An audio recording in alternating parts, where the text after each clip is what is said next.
সাগরে মাছ ধরা চলছে 58 দিনের নিষেধাজ্ঞা। কাগজে কলমে এই নিষেধাজ্ঞা কঠোর হলেও বাস্তবতা একেবারেই ভিন্ন।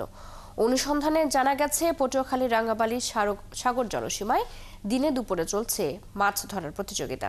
বিশেষজ্ঞরা বলছেন এমন চিত্র নিষেধাজ্ঞার উদ্দেশ্যকে ব্যাহত করছে, হুমকিতে ফেলছে সামুদ্রিক জীববৈচিত্র্য ও মাছের প্রজনন। আজ 22 মে বিশ্ব জীববৈচিত্র্য দিবসে কামরুল হাসানের প্রতিবেদন। চরমন্তাজ স্লুইস ঘাট রাঙ্গাবালীর সবচেয়ে বড় মাছের ঘাট।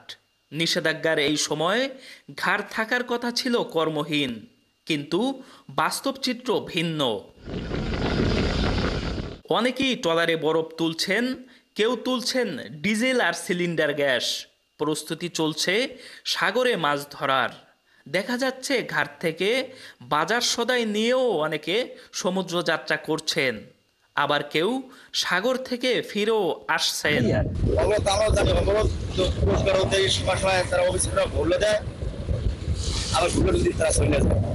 আমরা এই মাছটা ধরতাম, আমরা শিবচরে নাম দিয়া বাসা দিয়ে এই লাইন ধরে মাছ ধরি, আমরা মাছ ভালো পাই।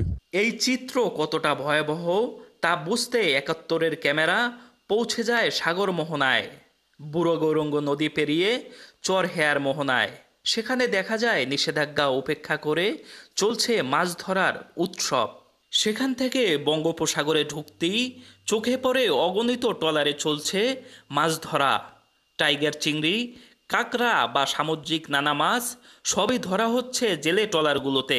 কালকে থেকে 7 দিন কি 8 দিন 9 দিন আবার মাছ না হয়, বরফ যদি শেষ না হয় আসেনি। যে 58 দিনের অবরোধ শুরু হয়েছে, এর মধ্যে যদি আমাকে চাল দেয় তা আমাকে একটু হুগার হয়। মাছ ধরা শেষে মোহনায় আসে কেনা বেচার পালা।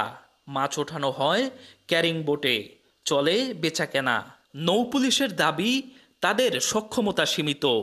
ছোট নৌযান নিয়ে বৈরী আবহাওয়ায় গভীর সাগরে যাওয়া সম্ভব হয় না।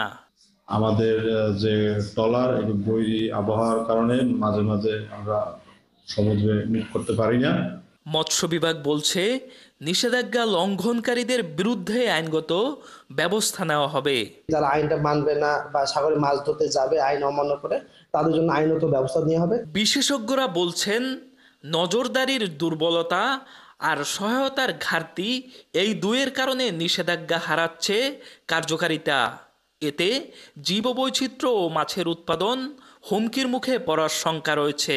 যে ঘাটগুলো রয়েছে এইগুলাকে ডিজিটালাইজ করতে হবে, যে কি পরিমাণ নৌকা আসলে এই সাগরের দিকে যাচ্ছে এবং তারা কি পরিমাণ মাছ নিয়ে আসছে, এবং এইটা যদি আমরা করতে পারি তাহলে কিন্তু এই অবরোধের সময় কিন্তু তারা যেতে পারবে না। সামুদ্রিক জলসীমায় মাছের সুষ্ঠু প্রজনন, উৎপাদন, সামুদ্রিক মৎস্য সম্পদ সংরক্ষণ এবং টেকসই মৎস্য আহরণের জন্য সমুদ্র জলসীমায় 15 এপ্রিল থেকে 11 জুন পর্যন্ত 58 দিন নিষেধাজ্ঞা আরোপ করেছে সরকার।